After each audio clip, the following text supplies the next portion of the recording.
It's my life.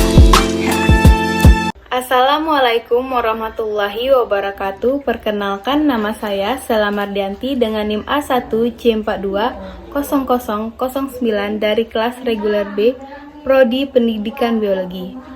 Pada kali ini saya akan melakukan praktikum perkembangan hewan yang berjudul tipe-tipe telur. Adapun tujuan praktikum saya pada kali ini yaitu untuk mengetahui tipe-tipe telur pada vertebrata dan membandingkan antara beberapa spesies dengan tipe telur yang berbeda.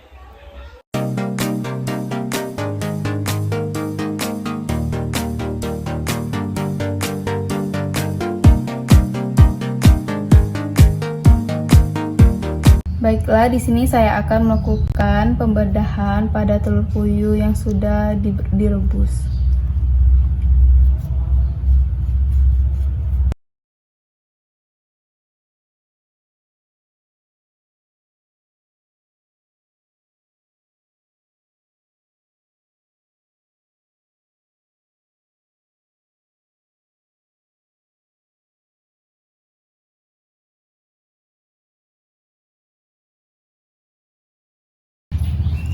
Selanjutnya, saya akan melakukan pembedahan pada telur ayam yang sudah direbus.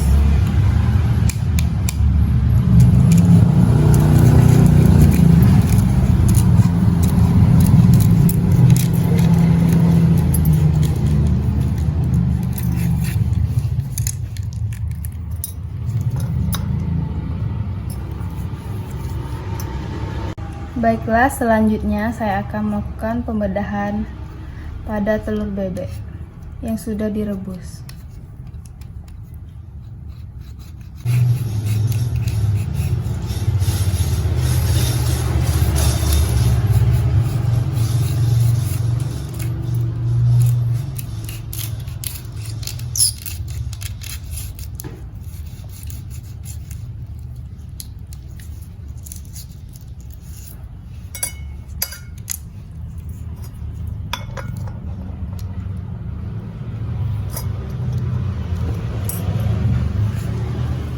Baiklah, saya akan melakukan pemecahan pada telur puyuh yang masih mentah.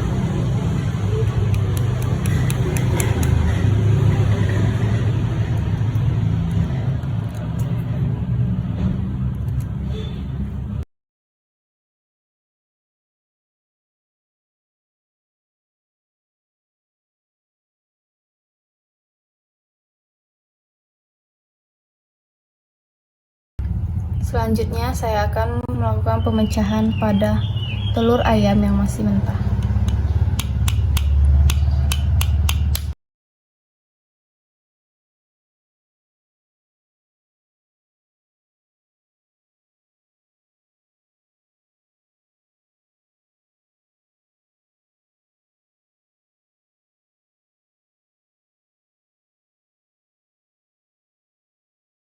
Baiklah, selanjutnya saya akan melakukan pemecahan pada telur bebek yang masih mentah.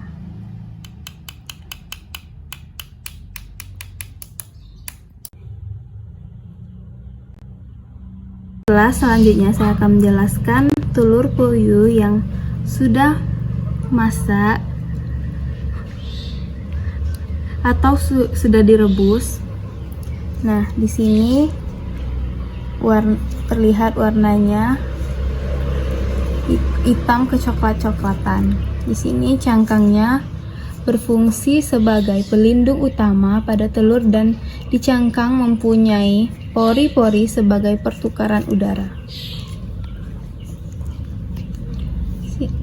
Lalu di sini ada kuning telur atau yolk sebagai sumber cadangan makanan pada embrio. Lalu di sini ada albumin atau putih telur yang berfungsi sebagai pelindung embrio dari goncangan dan cadangan makanan dan air. Albumin ini juga terdiri dari 4 lapisan. Lalu di sini ada rongga udara. Rongga udara berfungsi sebagai sumber energi pada embrio. Baiklah, di sini saya akan menjelaskan telur ayam yang sudah masak atau yang sudah direbus. Nah, di sini ada cangkangnya yang berwarna keoren-orenan. Cangkang ini berfungsi sebagai pelindung utama pada telur dan di cangkang ini mempunyai pori-pori sebagai pertukaran udara.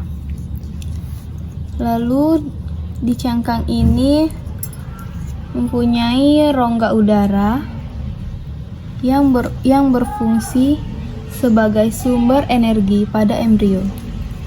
Lalu di sini ada kuning telur. Kuning telur atau yolk sebagai sumber cadangan makanan pada embrio.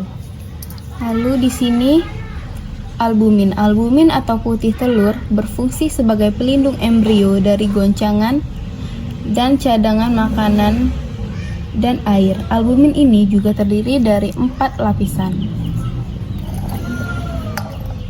Baiklah, di sini saya akan menjelaskan telur bebek yang sudah direbus. Di sini cangkangnya berwarna biru toska atau biru muda.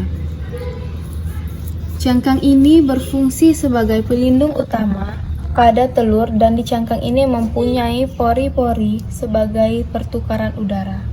Selanjutnya ada rongga udara yang berfungsi sebagai sumber energi pada embrio. Lalu di sini kuning telur. Kuning telur atau yolk sebagai sumber cadangan makanan pada embrio. Lalu di sini ada albumin atau putih telur yang berfungsi sebagai pelindung embrio dari goncangan dan cadangan makanan dan air. Albumin ini juga terdiri dari 4 lapisan. Baiklah, di sini saya akan menjelaskan telur puyuh yang masih mentah. Nah, di sini cangkangnya berwarna hitam kecoklat-coklatan. Cangkang ini berfungsi sebagai pelindung udara utama pada telur dan di cangkang mempunyai pori-pori sebagai pertukaran udara. Dan sini ada membran cangkang. Membran cangkang yaitu selaput tipis yang berada di dalam cangkang telur. Di salah satu ujung telur, selaput tipis ini tidak menempel di cangkang sehingga membentuk rongga udara. Nah, rongga udara ini berfungsi sebagai sumber energi pada embrio.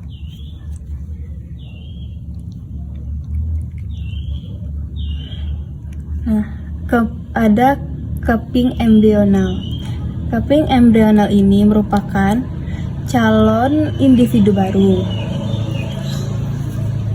Di sini kuning telur atau yolk sebagai sumber cadangan makanan pada embrio.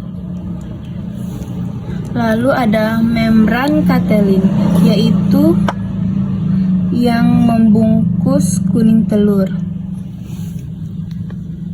Lalu di sini ada albumin atau putih telur berfungsi sebagai pelindung embrio dari goncangan dan cadangan makanan dan air. Albumin ini juga terdiri dari 4 lapisan. Baiklah, di sini saya akan menjelaskan telur ayam yang masih mentah. Nah, setelah dipecahkan, ini cangkangnya yang berwarna coklat keoren-orenan. Cangkang ini berfungsi sebagai pelindung utama pada telur dan di cangkang ini mempunyai pori-pori sebagai pertukaran udara.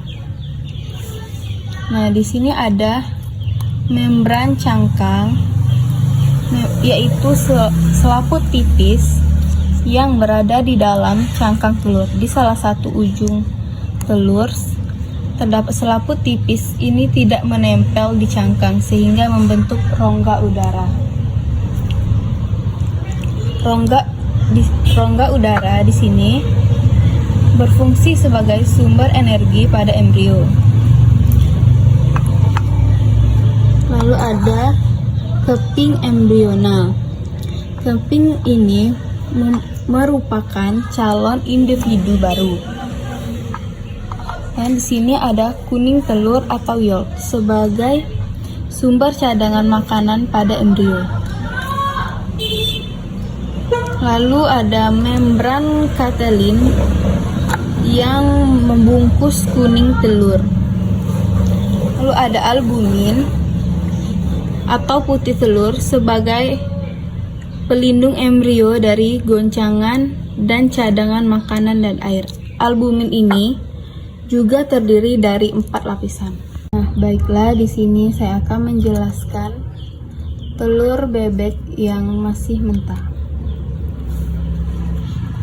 Di sini terdapat cangkangnya yang berwarna biru muda atau biru toska. Cangkang ini berfungsi sebagai pelindung utama pada telur dan di cangkang ini mempunyai pori-pori sebagai pertukaran udara. Lalu ada membran cangkang. Nah, membran cangkang ini yaitu selaput tipis yang berada di dalam cangkang telur. Di salah satu ujung telur, selaput tipis ini tidak menempel di cangkang sehingga membentuk rongga udara. Lalu di sini ada rongga udara. Rongga udara berfungsi sebagai sumber energi pada embrio. Lalu di sini ada keping embrional, ini merupakan calon individu baru.